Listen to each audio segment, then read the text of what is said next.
আসসালামু আলাইকুম, কেমন আছেন? আশা করছি ভালো আছেন। আলহামদুলিল্লাহ ভালো আছি। আজকে ভিডিওটা শুরু করছি। আমরা এক জায়গায় আসছি, এখানে ভেন্ডি গাছ এবং মিষ্টি কুমড়ো গাছ এবং কিছু ঘাস লাগাবো। এখানে গরু গরু পালন করা হবে, ছাগল পালন করা হবে। তার জন্য মূলত এখানে আসা, ঘাস এবং কিছু সবজি চাষ করা হবে। আর এখানে কিছু ডরিয়ান গাছ আছে, আর কিছু রামফান গাছ আছে। অনেক ধরনের ফল গাছ আছে এখানে।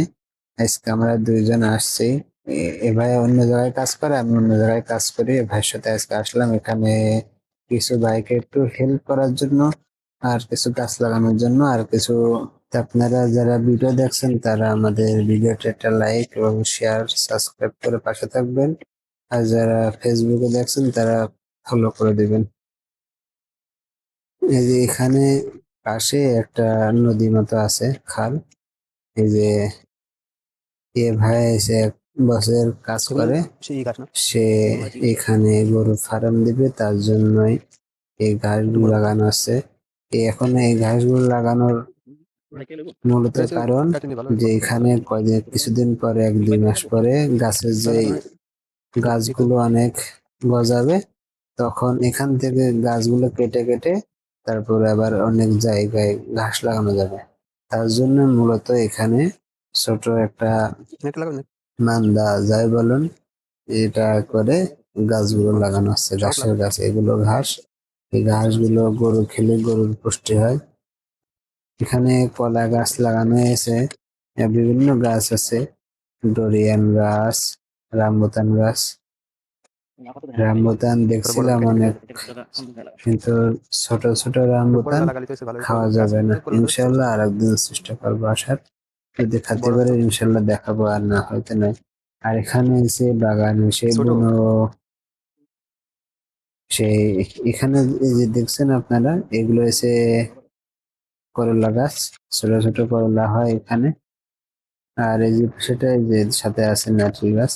এই করলা গাছে করলা হয় সব ছোট ছোট, তা খাওয়ার উপযোগী নয়, আর খাওয়া যাবে না।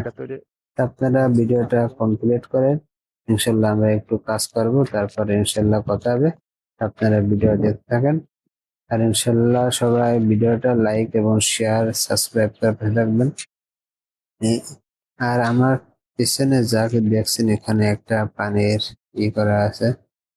প্রচন্ড রোদ। আমার পিছনে গাছটা আছে, এটা আছে ডরিয়ান গাছ। আর এখানে আছে মটর আছে, ঘিরা আছে। আর পাশে লম্বু গাছ আছে। আর পাশে দূরে এসে, এই যে আপনার দেখা এবার, ওই পিছনে যা দেখছেন এটা এসে পাম গাছ। সে বিরাট একটা এরিয়া নিয়ে পাম গাছ আছে বাগান। এখানে বাংলাদেশি ভাইয়েরা, মায়ানমার ভাইয়েরা সবাই কাজ করে দেশের জন্য, দেশের টাকা পয়সা পাঠায়।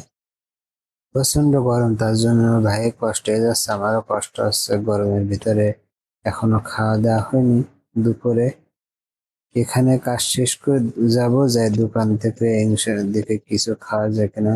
আমাদের এখানে একটা বাংলা দোকান আছে, সেখানে এসে পেঁয়াজি, সিঙ্গাড়া এগুলো পাওয়া যায়, আর ছোলা বুট পাওয়া যায়। এখন ইনশাল্লাহ এখান থেকে কাজ শেষ করে তারপরে যাই, এখানে যাই খাবো। এই যে এখন এসে কিছু ঘাস বেশি আছে, তার জন্য এখন এসে লাইন ধরে ঘাসগুলো লাগাই দেবো। দেওয়ার পর আবার ইনশাল্লাহ কিছুদিনের মধ্যে এগুলো ঘাস আবার বড় হয়ে যাবে, তারপরে ইনশাল্লাহ আসবো। তা আমাদের ভিডিও যদি আপনাদের ভালো লাগে, আবার বলছি সাবস্ক্রাইব করে পাশে থাকবেন। আর এখানে আমি মূলত কোরআন তেলাওয়াতে যাই পারি আপনাদের মাঝে একটু শেয়ার করে কোরআন তেলাওয়াত দেওয়ার। তা আপনারা কোরআন তেলাওয়াত শুনবেন। আর যদি ভুল হয় আপনারা এসে কমেন্ট করে জানাবেন ভাই ভুল হয়েছে। ইনশাল্লাহ আমি চেষ্টা করবো ভুল সংশোধন করার। আর আমি বেশি কিছু পারি না, ছোটখাটো মাদ্রাসায় পড়েছিলাম, যা পারি তাই আপনাদের মাঝে শেয়ার করে কোরআন তেলাওয়াত। আপনারা একটু সাপোর্ট করবেন, ইনশাল্লাহ যেন ভালো করে সামনে এগোতে পারি। ইনশাল্লাহ আমি একটা স্টুডিও দেবো, তখন ইনশাল্লাহ ভালো করে কোরআন তেলাওয়াত হবে। তো আমার ভিডিও ভালো লাগলে আপনারা শেয়ার করে দেবেন। আর আমাদের এই ভিডিও দেখার জন্য আপনাদেরকে অসংখ্য ধন্যবাদ। আপনারা ভালো থাকবেন সবাই। আসসালামু আলাইকুম রহমতুল্লাহি ওয়া বারাকাতুহু।